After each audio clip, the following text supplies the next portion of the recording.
Whenever the Lord raised up a judge over Israel, he was with that judge and rescued the people from their enemies throughout the judge's lifetime. For the Lord took pity on his people who were burdened by oppression and suffering. But when the judge died, the people returned to their corrupt ways, behaving worse than those who had lived before them. They went after other gods, serving and worshiping them, and they refused to give up their evil practices and stubborn ways. Judges 2:18 through 19. The book of Judges, the 7th book in the Bible, is a fascinating look at the life of Israel, now in the land of Canaan. It's a book of tribes, a book of land, but ultimately, it's a book about God and his people. Moses has died. Joshua dies in the beginning of chapter 2 of this book. And now the people are left to make the choice for themselves of whom they are going to follow. The influence of the Canaanite people is strong, and we see quickly that Israel falls into disobeying the Lord.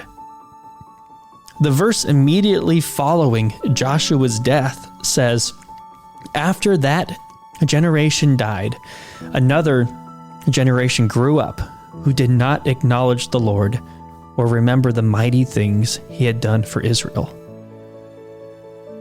But thank God that he would send judges to remind Israel of who he was and is to come.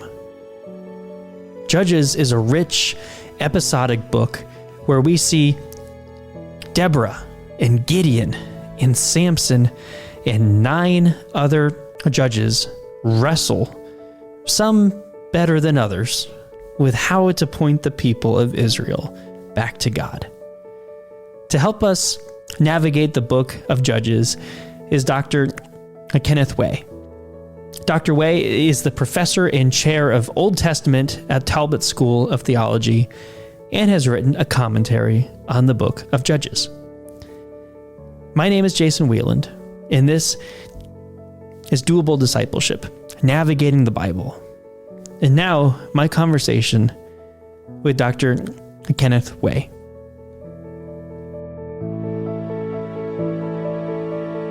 All right, I'm joined today by Dr. Kenneth Way. We're going to dive into the book of Judges. Thank you so much for joining me. Really appreciate your time. It's going to be fun.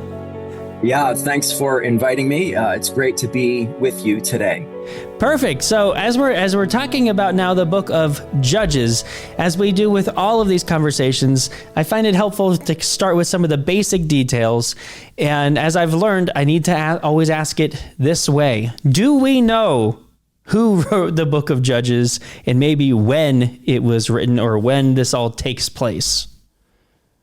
Yeah, that's always a great place to start. The short answer is no. We don't know who wrote it. The book is anonymous, as are many of the narratives of the Old Testament. Yeah. They're just anonymous narratives. So, scholars have to come up with, technical names for any uncertainties that are out there. And this is no exception. So scholars tend to call the author the Deuteronomist or something like that. Basically, the idea is that the individual responsible for these narratives, the individual or the maybe school of thought or something, is Deuteronomistic, meaning that the author or narrator is using the themes and rhetoric of Deuteronomy in the way that he tells the stories. Yeah. So that the stories are told from a kind of Deuteronomy vantage point, if you will. So we could call the author a Deuteronomist. I tend to use other terms as well. I don't mind Deuteronomist, but I might call him the narrator or the composer even. I sort of like the term composer because it signals that he's an artist as well. Not just a historian, but somebody who is presenting history in an artistic or didactic manner. Yeah. And so maybe composer could work as well. So as far as when this individual or school is forming the book of Judges and crafting it, I would say one clue that we get in the text comes from chapter 18, verse 30. Chapter 18, verse 30 says, here's the whole verse. It says, "There the Danites set up for themselves the idol, and Jonathan, son of Gershom, the son of Moses, and his sons were priests for the tribe of Dan until the time of the captivity of the land." Now, that's an interesting remark, particularly that last part of the verse where it says that these folks were priests at Dan until the time of the captivity. Now, that's interesting. We know that word that's translated captivity. I mean, it's a word that's used for exile throughout the Old Testament. And so that gives us a little bit of a clue about the timing of this narrative, about when it was written. It had to be written after the captivity. And so then we have to ask, well, when was that? And actually, that's also a little bit complicated because there's more than one captivity. So I would say the earliest date that we should be thinking of for the composition of Judges would be post 722 BC, which is when the Assyrians captured the land, particularly the northern kingdom. And that's actually what the passage is talking about. It's talking about the Danites, or Tel Dan in particular, which was captured by the Assyrians in 722-ish. So the narrator had to be working after that. But then again, it's also possible that the narrator has the Babylonian captivity in mind as a kind of final captivity of the land. So that's when, in 586 BC is when Nebuchadnezzar took Jerusalem, and then they went into the official exilic period. So it could be that the Deuteronomist is kind of working post 586 BC, and so that's one possibility. So, one other aspect to your question, though, about who wrote it, when did he write it, is maybe why that's important for us. Please, like, who cares, right? Well, I do think this one clue that we get, that it's post exile, gives us maybe a hint that we should read the whole book with the exile in mind. That is to say that maybe the narrator is telling the stories that he's telling because they explain why the exile happened. In other words, like, the narrator it seems to me, is telling very negative stories. He's telling stories of failure, of Israel tribe by tribe. And he's telling stories of failure because it's explaining why they experienced the discipline of exile. And so I think the exilic perspective does help us with understanding maybe the negative tone of the book, the critical tone that the book has towards Israel. And so I think it's important. Well, it's interesting to consider that these stories would have been passed down from generation to generation to get to the point where ultimately they would have been written down, as you said, by a person who is talking back on Israel's past. And so it's totally fair to see that, as you said, as these warnings, as this oral tradition of warning of what happens that has led them to this point. Kind of, so it's interesting to keep that context in mind. That yes, this was written, well after these events occurred, but that oral tradition has continued through, and we can see and kind of understand a bit why it may have the tone that it does. That's really interesting to keep in point. So as we have this in mind, and again, what's so interesting about this book that we'll get into is we see all these different episodes of all these different judges and and that come into play. But I want to ask it this way, and as I've said, I think in every episode, this has become my favorite question to ask: is how would you describe then the book of Judges in one sentence?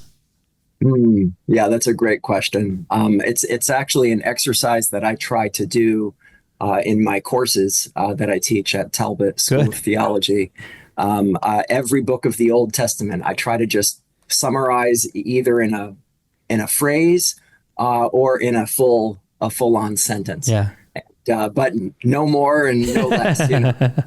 So I think that's very helpful. I think it's really helpful to see the unifying idea of a narrative or a book of the Bible. So here's my attempt at Judges. I would say Judges is about Israel's apostasy and God's deliverance during the settlement period.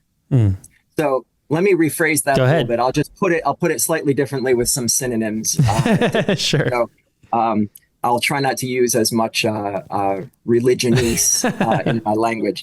So let's say it this way. Judges is about Israel's rebellion and God's rescue during the time spanning from Joshua to David. Okay, so I think that kind of puts it in one concise statement for us. That the book really does have a negative focus about Israel's rebellion and apostasy, but at the same time, Israel's rebellion is like a foil to God's great deliverance and God's faithful rescue of his people over and over. And all of this is basically explaining what went wrong during the settlement period, what went wrong during the time between Joshua and David. Yeah, that's so important because as we've seen through Joshua, we've gotten into the promised land, and it took some effort to get into there. It wasn't this easy transition, but we're there. So now it's like, what then happens? So can you talk us through the narrative flow of the book? Yeah. This is where I definitely have some opinions. On I love it. Let's hear it. And, but let me just start with the obvious. And that's something that probably everybody agrees on. And that's just that there's a kind of tripartite outline to the book, meaning, there's an introduction, there's a body, and there's a conclusion, right? Yeah. I like to call it the prologue, and then the cycles section, and then the epilogue. Yeah. So the book, has a tripartite flow to it. I think everybody agrees there. That seems fairly obvious. But I would take it up a notch or two to say that there's also a macro level literary structure to this, to the flow of the stories. And it's what I would call a ring structure. A ring structure is just a fancy word for a complex chiasm. So a chiasm is like, a pattern that would go like A, B, C, B, A. Okay. And so it kind of starts with one thing, A, and it's going to end with that same thing, gotcha. A. But there are other parallel parts leading to the center piece, which could be, whatever, C or D or whatever. Sure. In the middle. And that's how a chiasm works, right? But I would say it's a complex chiasm, meaning it's more of a ring structure. And what makes it a ring more than a mere chiasm is the fact that the middle, and I think the middle of Judges would be the Gideon story. Okay. The literary center. The middle has parallels with both the epilogue and the prologue. In other words, the themes that are introduced in A and B of your chiasm, those themes are all revisited in the central story of Gideon. And so there's this kind of like central loading that takes place thematically and even with key words and so forth, rhetorically, which are echoing what's happening on the periphery of the story. So the periphery is paralleled with the center. And anyway, that's what's going on, I think, in a ring structure. Okay. But so the basic idea would be this. So the prologue is parallel with the epilogue. This would mean when you get in the cycles, a story like Othniel would be parallel with the story of Samson. As we continue to move in, the Ehud story would share parallels with the Jephthah story. And again, now we're moving a little bit more into the center. The Deborah story would be paralleled with the Abimelech story. And so, and then that leaves in the center the Gideon portion, which is quite lengthy. There's a lot of detail there in Gideon. There's a lot packed in. And I would say that what's happening in the middle of the narrative is typically where the emphasis is. That's where the narrator is placing the emphasis. And so Gideon seems to me to be the literary centerpiece. I would say it's the chiastic pivot of the narrative in that, you know, early Gideon is a bit more positively casted, relatively speaking, whereas late Gideon of like chapter 8 would be more negative in terms of his failures, his egregious failures. You might say his successes are in chapters 6 and 7, and his failures are in chapter 8. But it's a pivot, is what I'm saying. And so, like, you have kind of early Gideon looking to the prologue of the book. You have late Gideon looking to the epilogue of the book, more negatively cast. So that's the basic idea of the ring structure. And my view of the flow of the narrative. Yeah, I think it's helpful for the reader to see that ring structure in place, especially as you're going in and you are reading from the beginning and going through, but being on the lookout for these parallels is helpful. And it's also helpful to just, understand that what you're talking about is kind of this episodic nature of this book, is you're going from one judge, what happened under that judge. Sometimes it's good, sometimes it doesn't end so well. And then you move on to the next one and move on to the next one. And you're crossing through this pretty decent span of time as you're going through these period of these different judges. So that's helpful too, to keep in mind, is you are reading, it's basically long administrations of leadership, in some cases longer than others. And what happened under those reigns, quote unquote, if you will. So we have that in mind. We have this episodic ring structure nature in mind. How would you describe then the major theme of this book, and how does knowing that affect our reading of the book? Yeah, that's a great question. I think the theme, as I signaled earlier, I think it's a very negative theme. I do think the book is critical. It's depicting Israel's failures in the stories. So I would say for the word I would use for the main theme would be the word Canaanization. Canaanization is, it's a word that I think was coined by Daniel Block, probably back in the 1990s or something. And it just describes the process by which Israel conforms to her environment. It's a process by which the people of God are becoming like the world, to put it in Christian terms.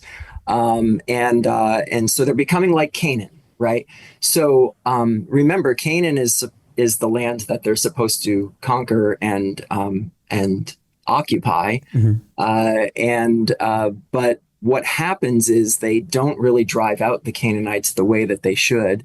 And in fact, instead of driving them out, they start becoming like them. Yeah. And so Israel becomes Canaanized. And so what I think is happening in Judges is that Canaanization is this process, and the stories of Judges are giving us like a progressive presentation of Canaanization. So what I mean by that is the stories early in the book are like more positive, and I speak relatively, like they're relatively positive, whereas the stories at the end of the book are relatively negative and disastrous. And so the Canaanization problem is relatively okay at the beginning in chapter 1, where we're reading about the conquest, but we're also seeing a lot of concerns popping up.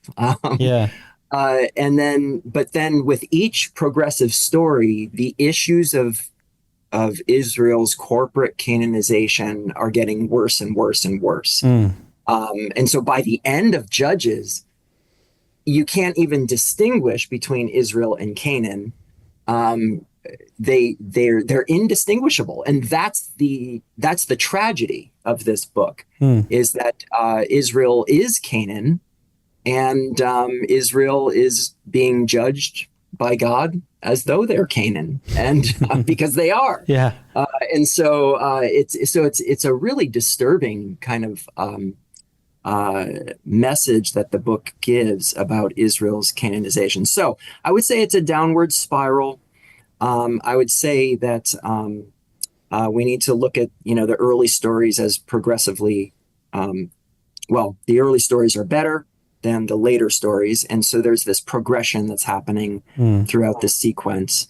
But when you think of just like a judge like Othniel, the very first cycle, right, the first major judge, Othniel then is going to be pretty positive. There's really no negative report about him. There's no way to really criticize him. So he's let's just say he's neutral or positive. He's kind of but relative to, say, the last major judge, which is Samson, Samson is actually a total disaster. I mean, he's a buffoon, he's a loser, he's shallow, he's I could go on and on. Foolish. And so Samson would be the worst in that series of cycles, where Othniel is best, Samson is worst. And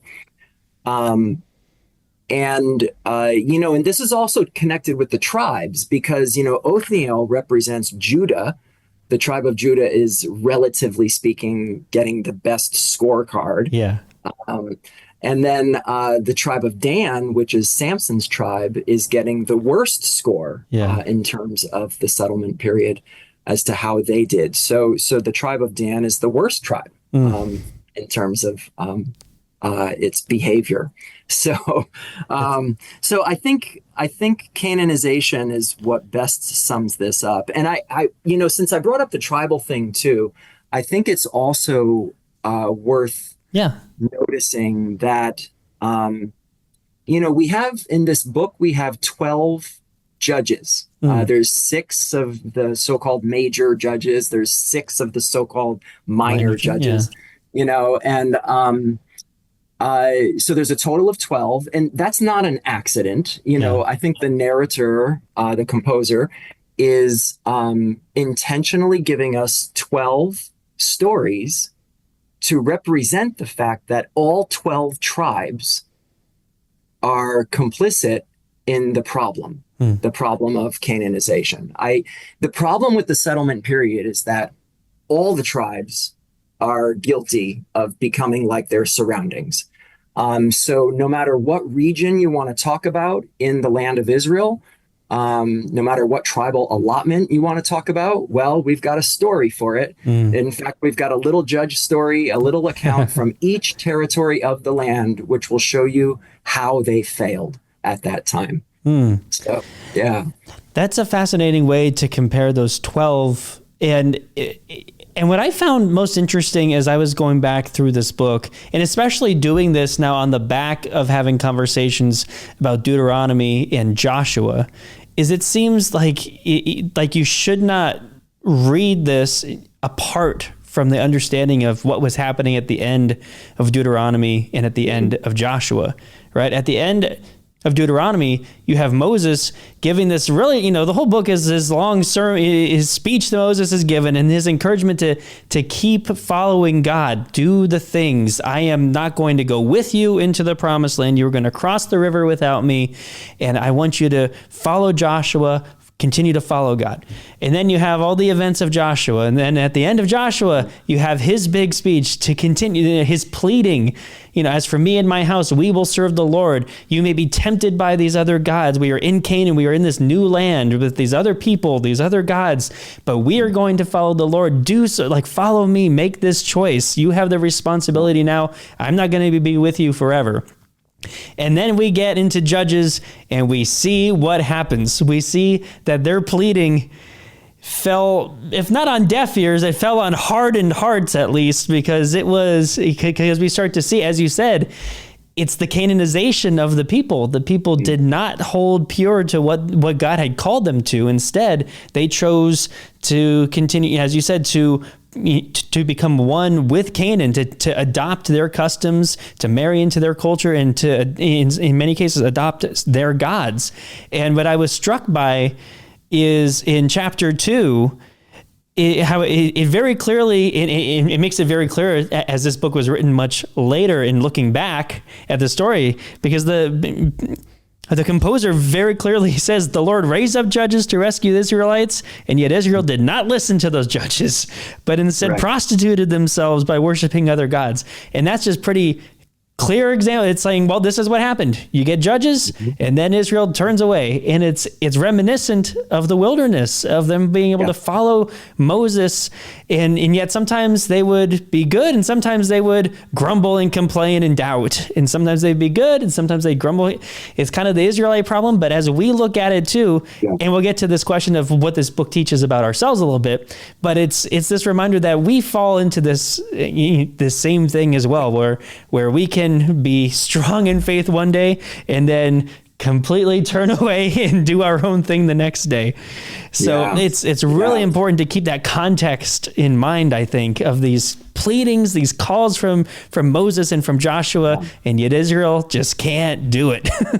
Yeah, that's so true. That's so true. And you said so many great things there. I think you're right on. And there was a lot of different things you said there. Like first of all, you talked, you mentioned about how the Torah, like from Deuteronomy, is very relevant for interpreting a book like Judges. And so I think maybe to put that in maybe a different way would be to say, when we read the book of Judges or Joshua or Samuel these early books, Kings, whatever the case might be, we need to bring the Torah with us. In other words, we need to be an informed reader of Judges. We have to have Deuteronomy in mind.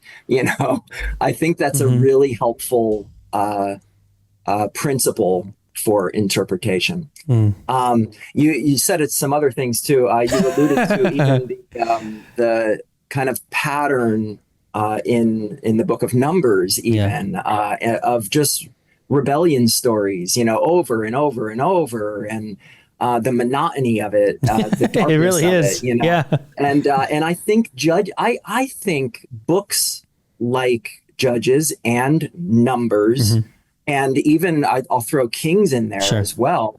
These are all books that are monotonous about failure. They're monotonous about the ways that of Canaanization or of failure, of just the ways that God's people just go awry, and the monotony is intentional. I think we need. I mean, obviously, God feels like we need to read books like this. We need to read books like Numbers and Judges and Kings, books that are depressing, actually, because it exposes the human problems. Exactly. Right? And so I think that's really important. No, I agree.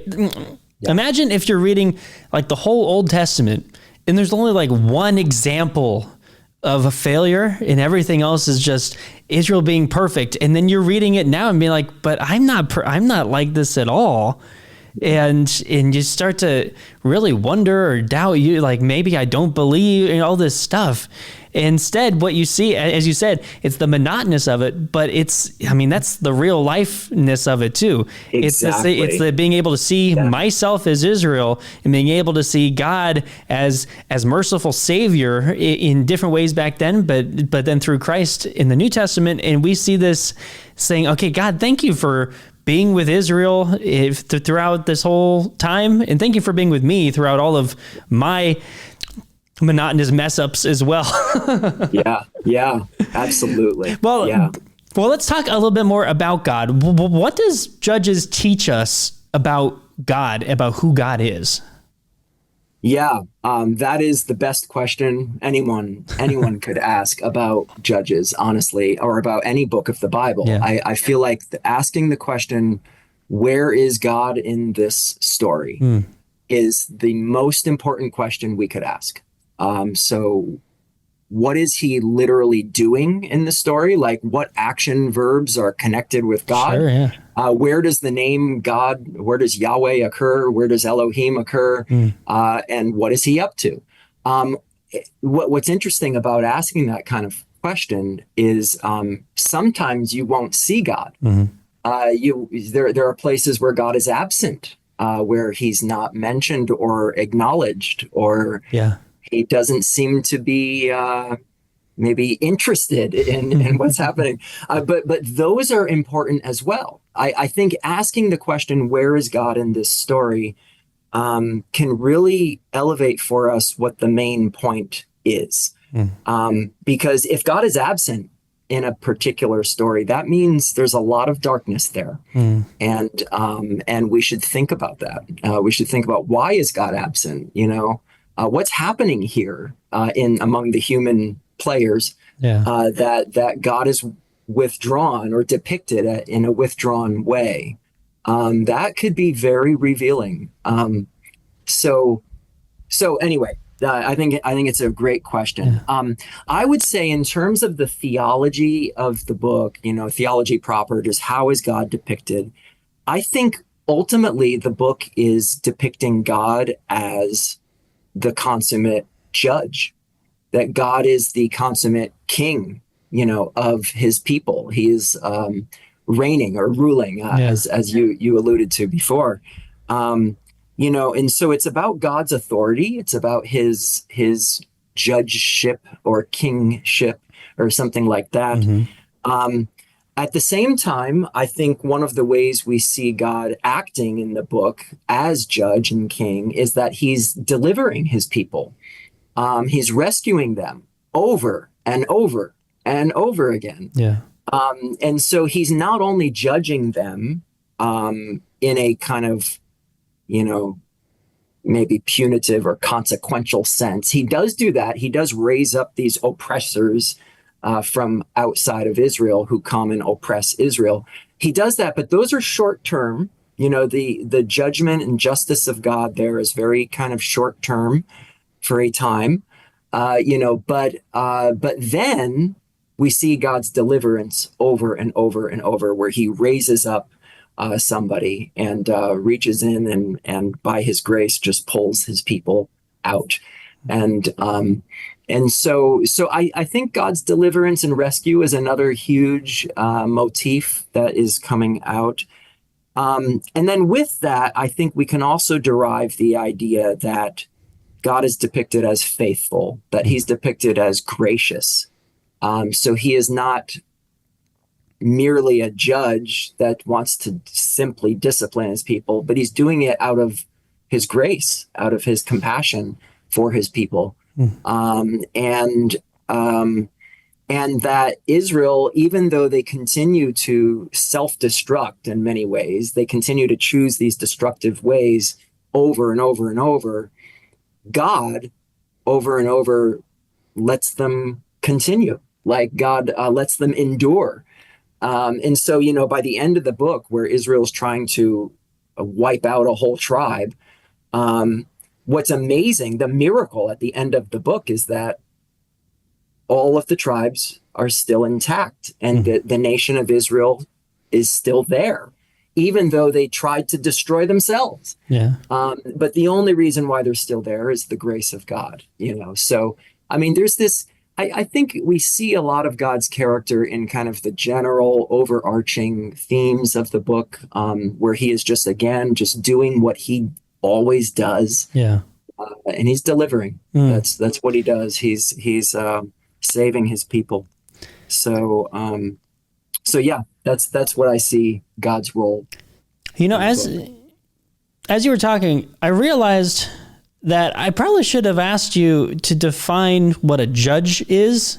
Yeah. And so if we could define what a judge is and how is it different from the leadership that Moses or Joshua had versus what Samuel will have as a prophet versus what a king will have. Right. Yeah, that's a great question. I think there's a lot of misunderstanding about this. And I would say this, I think judges are not government administrators. I think the judges are not political officials. Our minds naturally go there first when we think of the judges of Israel. We think of like polity. We think of like an organization of government or something, that Israel was being ruled by these people as though it's an actual public office in the government system. But no, I would say all of that, throw that out. I don't think any of it applies. In fact, I don't think anyone in the book even calls themselves a judge. Yeah. The term judge is something that then the composer is using to describe what's happening back in that early period. So it's a term that's applied later to what is happening much earlier, right? And so there aren't actually human people acting as, now I should say, let me put it this way. There are not people in the book of Judges that are called judges in the noun form. Yeah. We only see people doing the judging in verb form over and over. So this judge judged so many years or whatever. But I think part of the problem is the way we translate the verb to judge. Maybe that's not the best translation. I don't think it's even the idea of governing. It's not that they're governing. These individuals are not governors. I would rather say this. I would say the judges, according to the narrator, according to the composer, I would say the judges are God's agents who bring justice at that time and place. Okay? So according to the narrator, these are agents of God who bring justice at a particular time and place. And when you think about it, I mean, the people who are judging in their verbal forms, the people who are judging are doing it through sometimes military exploits. Yeah. Maybe that's the most common way in the book. They're doing it through military prowess, if you will. But it's through things like assassinations. It could be assassinating the enemy king. It could be assassinating the Canaanite general. It could be, one could also do judging through the gift of prophecy. I mean, thinking of somebody like Deborah. Yeah. When you say, how is she a judge? Well, don't think in terms of a government official. No, she's actually judging through her prophetic capacities. It's her prophecy that actually, in the narrator's mind, makes her an agent of God's justice. And that's how we need to think about it. So prophetic words can be the means of judging. Spirit empowerment. One thing that the narrator is frequently pointing out is when the Spirit is empowering somebody in a miraculous way. That might also qualify them to be a, quote, judge, Yeah. But here's another thought. What about the stories of just stupidity? where so I'm thinking of Samson, Yeah. like he's a total buffoon. I mean, this guy, he's judging, but not because he means to. Hmm. He's judging because God just chooses to make something of it. Mm. So he's an example of an inadvertent judge. Mm. He's judging not because he's actually like trying to do anything. He's just being an idiot, and God is somehow using this for God's own purposes. So that's why he's a judge. He's a judge because God uses him for God's purposes. And I think that's very revealing. I think Yeah. we need to kind of move away from our kind of official political definitions of the term judge. Yeah. Yeah. Each story of each judge is as you said, it's very different. The role that Samson played is very different than the role that Deborah played, very different than the role that Gideon played, and all of the minor judges in between. And so it's like each one of these encapsulates its own little story of what God was doing through and to the people of Israel at that time. And it's especially like when you consider like, and I haven't gone back and read through all of these, but a bunch of them, they end with saying like, and this person judged for 40 years. And that seems to be a common theme. And there was peace for 40 years, or there's so you're talking about these periods of time. And so you're getting a little insight into what God was doing through the people of Israel at that time. Right. And as we said, sometimes there's great things. There's Deborah's story and Gideon's story and how God used these people and this time for this purpose. And then there's the stupidity of Samson, who is more of a lesson about Samson than it is about the people of Israel at the time. But it is right. Fascinating to see these little snippets, but they're all tied together through this transition period we talked about a little bit ago, which is coming from the entering into Canaan, into the promised land, all of the kind of things that are now happening. And then ultimately what we're going to see in 1 Samuel, where they start saying, enough with these judges, we want a king. Yes. Yeah. Normally, I would ask what the book of Judges teaches us about us. I feel like we've been talking about that throughout this entire time and how we can see ourselves through these stories. So I wanted to move on to ask if you could, and again, we've talked about a few of these people, but I want to give you the opportunity because there are a lot of characters in the book of Judges. So would you mind highlighting maybe 2 or 3 people for us and something that we can learn from their lives? Yeah, I mean, I do think this whole issue too of just what the book kind of teaches about us, oh sure, yeah, people. I do think that's a good lead in too, because sure. I mean, because obviously we were highlighting God, and God is the ultimate hero of these stories, that we can't miss that. That is the main thing. But what's interesting is that humans are the foil, the literary foil that makes that point so loud. So when we talk about, how to read narrative, I mentioned that the first most important question is, where is God in the story? But I do think the corollary to that is important to ask as well. That corollary question is, what is wrong with this picture? So not only should we say, where is God in the story, but we should also ask, what's wrong here in this picture? And that will often highlight for us maybe why the story is being told, where exactly Israel failed.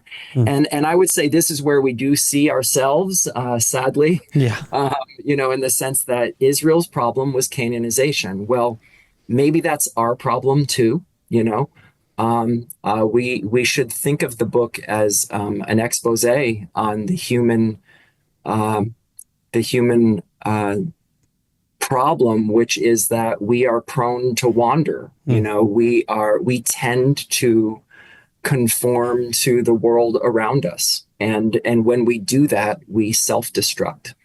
And so I think there is a lot to learn there. So let's not, do what's right in our own eyes, and let's not make ourselves the kings. Let's not conform to the world. Rather, let's let God just run his story, which is what the Judge stories are ultimately showing us. Yeah. That God is in charge, and even when we muck it up, God is still in charge. So yeah, that's cool. But you're asking about, also just some individuals in the book, some of the characters in the book, the human characters. They're so colorful. There's a lot of interesting ones.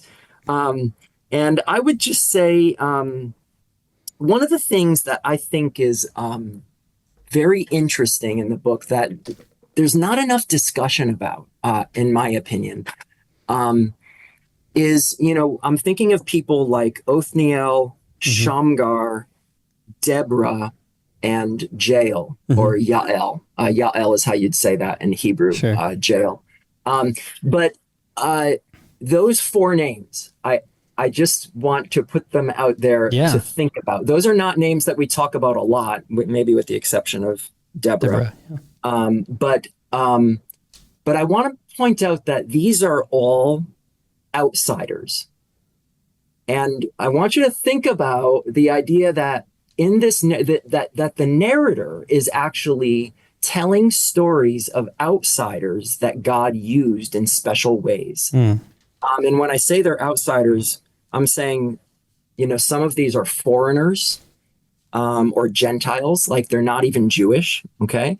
Or they're outsiders by their gender, somebody like Deborah or Jael. These are outsiders by gender, in the sense that they're not typically regarded as like main players, right? In the social world of the day. And so, but the narrator really wants to show that God is using all of these people in powerful ways. And so he uses foreigners like Othniel, like Shamgar, like Jael. Those are all foreigners. Othniel comes from the Canaanite family, the same family as Caleb, and he's depicted very righteously, and kind of shaming Israel, in the, ethnic Israel, because Othniel is so exemplary, kind of like Caleb, But Shamgar is another one. The guy is clearly a foreigner. Shamgar is, his name is not really a standard Semitic name. Just the spelling itself makes him look and sound like a foreigner. And then Yael, we're told in the text, Jael, she's from the Canaanite kind of tribe. She's also not a native Israelite, if you will. Yet she is praised more than anybody else as most blessed among women. I mean, we'll only hear that phrase again with the Virgin Mary in the New Testament, who echoes, the Song of Deborah about Jael. And so, I mean, I think these names are ones that we should notice, and especially as, Christians today reading this book, noticing the outsider role is really important. The Gentile presence in the book, the tendency for God to use outsiders on the inside of his story in very powerful ways. That's something I think we should hear. Okay, so we got some names of people to look out for as you are doing your reading of the book of Judges. These are people just to give a little heightened awareness to, a special little shout out to these people. So one of the things we like to ask as we're talking through these books is if you could, is there a sticky part of the book? Is there a part that can be considered a little harder to get through, maybe a little confusing, or maybe presents an issue that a lot of people have when reading it. And then how would we go about reading through that section? Yeah. There's a lot of those in Judges. But they do kind of center around a couple of issues. I'm not sure about sticky. I've been thinking about that term, sticky. I would rather say tricky, maybe just tricky, like difficult texts, difficult passages that are just hard to deal with. What do we make of them? So there's a book that was written long ago called Texts of Terror. And it features a number of stories from the book of Judges. And those are particularly tricky. Stories like, Jephthah sacrificing his daughter, offering her up as a burnt offering. It uses a term that is clearly burnt offering. And it says he followed through with this. That's very disturbing. That's an extremely disturbing incident in the life of ancient Israel. And I think it's meant to disturb us. Okay. Not only that, you jump ahead to the end of the book and the final story from chapter 19 to 21, really particularly in chapter 19, is the story of the Levite, the nameless Levite, who is at least an accomplice in the murder of the concubine. So he's a suspect, let's put it that way, in the murder of the concubine. And then he proceeds to slice and dice her into 12 pieces and send her body parts throughout the land of Israel. I don't know about you, but it's a very gruesome and disturbing story on so many levels. And so I think we need to handle this in terms of how the narrator wants us to handle it. I think we should ask, why are these stories here, and what are they doing, and how do we talk about them? I would say let the story disturb you, because I think it was meant to. I think the narrator is telling these awful stories because he's trying to indict Israel. He's trying to say, this is how they screwed up. This is how egregious their sins were. And look at these stories of violence, sometimes violence especially to women, like Jephthah's daughter or like the concubine of the Levite. These are women who suffered atrocious and horrendous suffering. For what? Well, for Israel's own Canaanization. I mean, for Israel's own pleasure. I mean, it's just, it's so disturbing. And so I would say that's the point. I would say, let the text disturb. And when we're preaching it and teaching it, when we're reading it even, I would say, let's not try to clean it up. Let's not try to sterilize it and make it palatable, because if we do that, we're missing the point. The book of Judges is about sin. The book of Judges is about darkness and how people tend to be conformed to that, and they do that to their destruction. And the book is about a very depressing and dark topic. It's about sin and the trajectory of sin in the life of God's people. And so that's a disturbing topic. So I would just say my advice for the tricky parts of Judges would be, let those parts disturb you. And that's okay. I'd say that's what the narrator wants you to do. Well, as you said earlier, when we're reading this with the Torah in mind, right? Like we have this picture of Eden, and we have this idea of the promised land almost having a little Edenic feel to it. They had this idea of this place, this land that God has given. And yet, in this period, we're given the Ten Commandments. We have the whole book of Leviticus talking about how to live in relationship with God, how to be the people of God. And yet we're still seeing these examples of what happens when, as you said, when we have the sin. And this is the book about sin. And here's this ugliness. Here's this really hard things that come as a result of this. And yeah, it's disturbing. And as you said, it's meant to be disturbing because sin is disturbing. That's it, and that's by its very nature, it disturbs the relationship between us and God, and bad things happen. And so, as you said, these are real things that happened, and these serve to us today as these reminders of what sin is, and it leads to bad things, and in that case, it leads to really disturbing, awful things, as we see in Judges. The last question I always like to ask as we're wrapping up our navigating the Bible about Judges is, what is something that everybody should know? You've studied this book for years and years and years. You have a commentary out on this book. So what is something that everybody should know but maybe doesn't about this book? I would say that the book is about God, and that even when the subject matter and the details are the gritty, details of human failure, we are to come away with a sense that God is our judge and deliverer, and that he does these things with grace and compassion.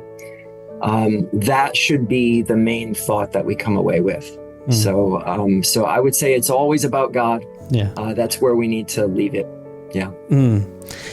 Well, thank you so much for helping us walk through this book. Would you mind closing us out by praying for our listeners who want to now dive into Judges? They want to see all of these people, all of these judges for themselves. Maybe they've never read this book and now they're excited to, or maybe they've read it, but it's been a while, or maybe they've heard of Gideon, they know Samson, but they want to go back and really dive into all that this book has to offer. Would you mind praying for people as they read through Judges? Yes, let's pray. Lord, we thank you for telling your story.